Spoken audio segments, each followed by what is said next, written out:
Hello, and welcome to Gamers Table, a podcast discussion of tabletop role-playing games, war games, movies, books, and various other game-related topics. Be warned, this show contains some explicit material that may not be suitable for all audiences.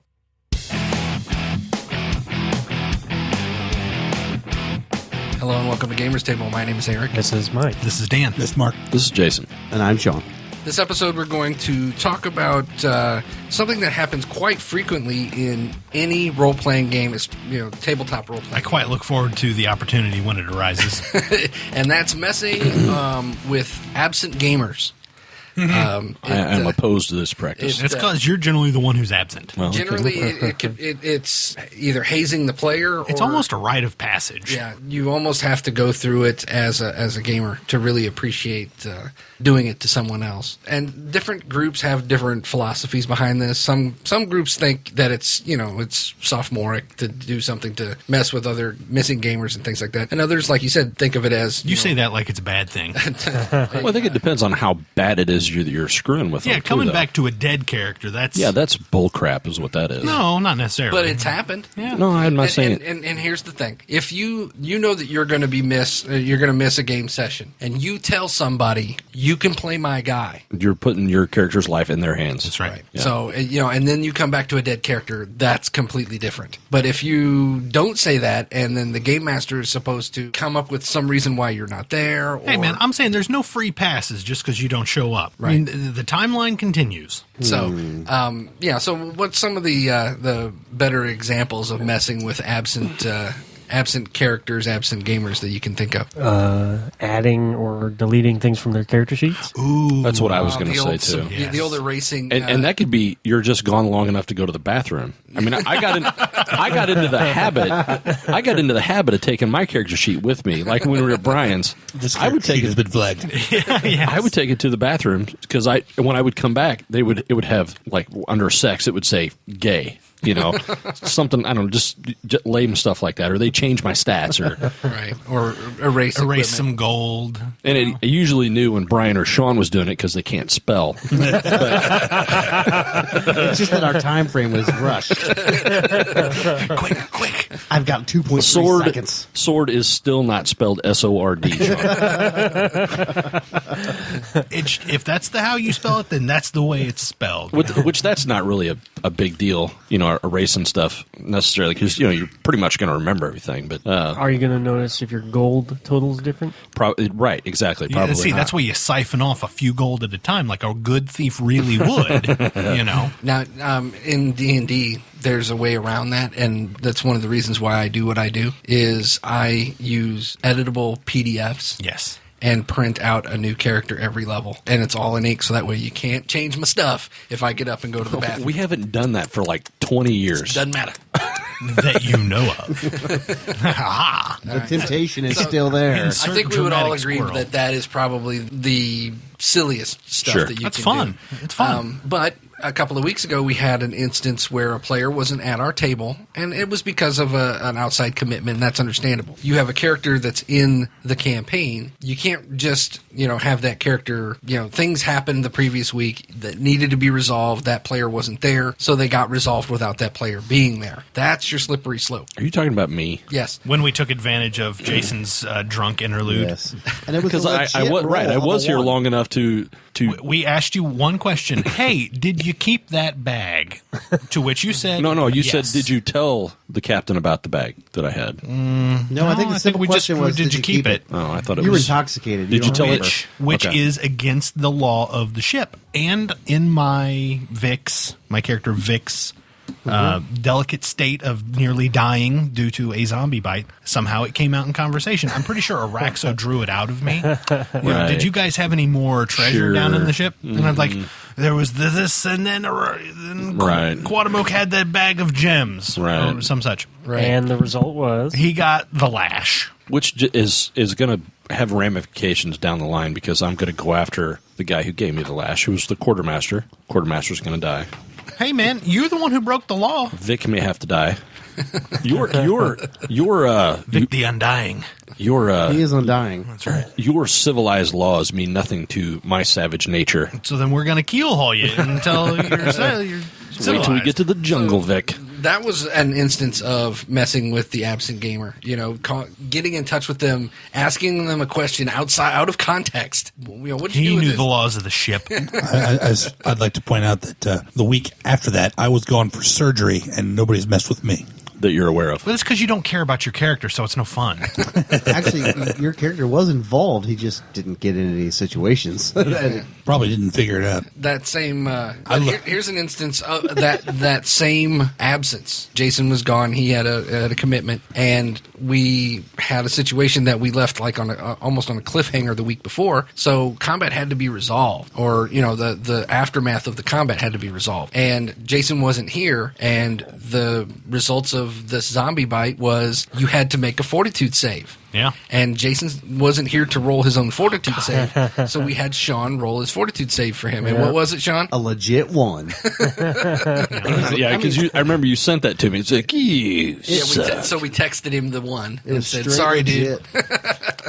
And it wasn't just the one time either. The second roll was a fail too. Yeah, so, what do you do in an incident like that? How's my character still alive then? You made your fortitude saves eventually. Yeah. Oh. Unlike me. So, but that's one way of, especially with modern technology, you could mess with an absent gamer by giving them updates on what's going on with their characters. So watching the demise of their character in real time. You can't do anything about it. Well, there was plenty of cases, not even just in-game things, but plotting. Yeah. That you're plotting behind another character's back, or you're like hey, we need to do this and do this and do this. I mean, there's one case where we had a campaign where Jason, you and I came up with a bunch of rules for our gaming group without Brian. When Brian wasn't there, and because he wasn't there, he felt like he was being betrayed, and it really had little to do with him personally, but he felt slighted because we came up with all these rules for treasure distribution and things like that, and he really did not. And to this day, we still talk about the fact that he never liked those characters, never. Yeah, he didn't. He totally did not get into the Brotherhood like we did. No, and it was because of that. He was okay with it up until that point. Yeah. And then he felt like we were railroading him into a direction that he didn't want to go, and that was messing with him when he wasn't there. The characters that he played with our Brotherhood characters, you could call them associated acts. I mean, they weren't really, they were never really officially members, I don't think, of the group because he didn't want to be part of it. I think that, and you say it didn't have anything to do with Brian. I think I kind of was writing some of the rules with Brian in mind. Well, that may have been an aftermath of because the previous campaign he was plotting against you all the time. Oh,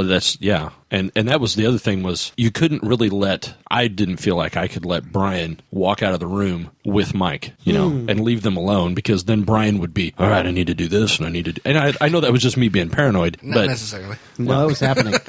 But it doesn't mean they're not plotting against you. But I remember when They we were doing exactly that. When we were kids, I remember playing when we were in junior high. I remember basically telling Eric, I said, you have to move because you were sitting next to Mike and you were constantly like passing notes back and forth to each other and whispering and stuff. I'm like, you guys can't sit next to each other anymore because I felt like I was getting the shaft.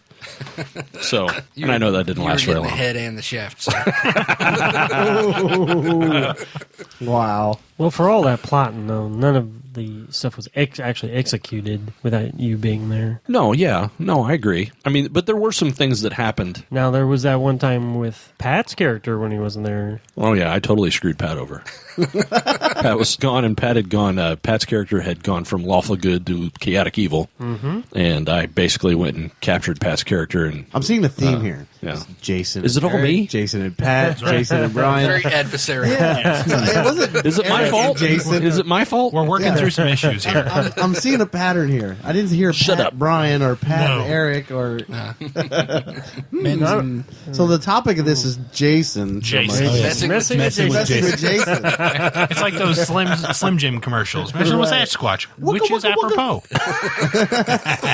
What? Huh? You're Sasquatch. No. Yeah. We have Yeti and Sasquatch going at each other here. I'll take I was Yeti. trying to think of any instances in Shadowrun of people. being Yes, absent. one of my all-time favorites is when, very briefly, when another Jason Oh my God. videotaped the cleaner running from a... That was me. No. that was No, that was me videotaping? another Jason from. Remember, it just Carol- happened. Oh, I'm when I sorry. said My bad. Another Jason. My bad. I thought you meant another Jason character. I'm sorry. Yes, and that became like a reoccurring gag that Yes. video Yes. of the cleaner running away. Yes, it was. What it was is Brian had to leave for some reason. I think he was going for a shot of ass. Yes, it was a booty call. Yeah, it was a booty call, and Not Brian. and he dumped us for this booty call, which I don't blame him. But don't disrespect the game. That's right. So, Bros before hoes, Brian.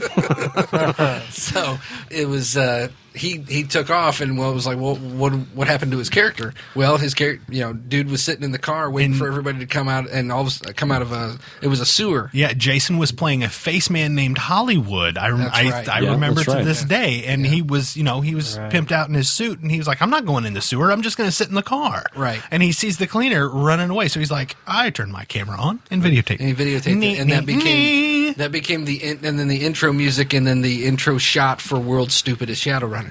That's right. Yeah. Oh, he hated that. That really pissed Brian He off. hated because that was his absolute favorite, practically only Shadowrun character. Oh, yeah. Right. It's definitely the template by which all of his other characters was molded after. So yeah, and then anytime, and it was I always did the slow motion $6 Million Man theme. Yes. Dun, dun, dun, dun, dun, dun, dun, dun. And it was him running away. And then Brian would usually say, "Mother."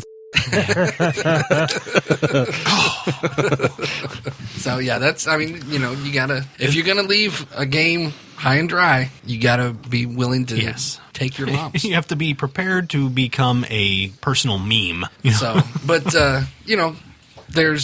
I think there may be other more mature ways of doing things, but it really does get annoying when a person is here one week, not here another week, here 1 week, not another week. Especially when you're in a dungeon crawl. Yeah. So it's probably worse in a dungeon and of crawl. course, you have the classic Dead Gentleman Gamers movie where they deal with the absent gamer all the time, Just standing there in the corner doing nothing. or they forget about him and he's not in the scene, and they go, "Well, wait a minute, what about so and so?" Oh yeah, boom, and there he is. And that happens. The reason that's funny is because that happens all the time. Oh yeah. Now I think on a ship, I don't think it would be that hard to deal with necessarily. Well, his character's feeling under the weather, or he's in the brig, or he's drunk, right? Or they're just Got leave. Or he's got some other detail that he has to perform. Right. And I think Well, if we were classy, we would do that, but we're not. We messed with one of Deuce's characters on the ship. Remember, we had the ship battle, and we randomly rolled to see Oh yeah, for casualties. And yes. Oh, Deuce yes. had a character. oh yes, it was the human-sized gnome. Yes, the human male gnome. That's right. Yeah, and he was just a random casualty from battle. That's right. wonderful. That's right. That'd be a feral human if they were raised by gnomes, No, Well, I think gnomes are fairly or a it's not gnome, like they were raised by wolves. a gnomish human. Yeah, he was a human who was not raised savage gnomes. I mean, I don't like they're not gnomes. like Do they make I don't savage gnomes? have a good history with it's not gnomes. like cannibal pygmies or anything here. Oh, that's how I like to think of gnomes, is as cannibal pygmies. File their teeth down a whole bit. Wow. But people who play infrequently then are more or less they're just playing NPCs. Right. Yeah, It's not an actual player character. we have that problem on our Monday game. Lucky will be there 1 week and then not, another week. So he kind of bounces in and out. And you learn really quick as a game master, you don't make them central members of the party. And you don't story. And you don't give him important pieces of equipment that are central to the game. Unless you want to create animosity. He's going to collect as much equipment as he can anyway. But he's also going to have, a really powerful sense of smell. So, And that's the risk you run. Especially if you don't know your gamers.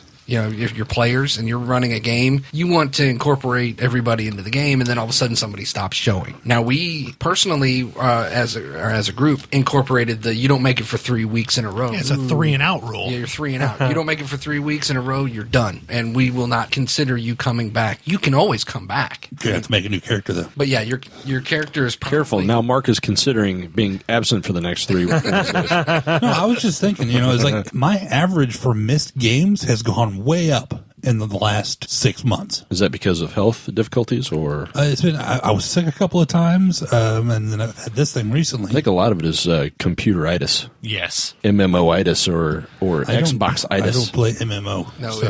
it's Mass Effect. it's Mass Effect-itis. Ah, there Right. you go. So March, I'm not going to be here for a while. and some Dragon Age-itis. Dragon Age-itis, yeah. Yes. So BioWare. BioWare. Thanks, BioWare. Yeah. So anyway, the bane of my wakeful but existence. at that point, after about 3 weeks, especially if you're playing a game where you're giving out XP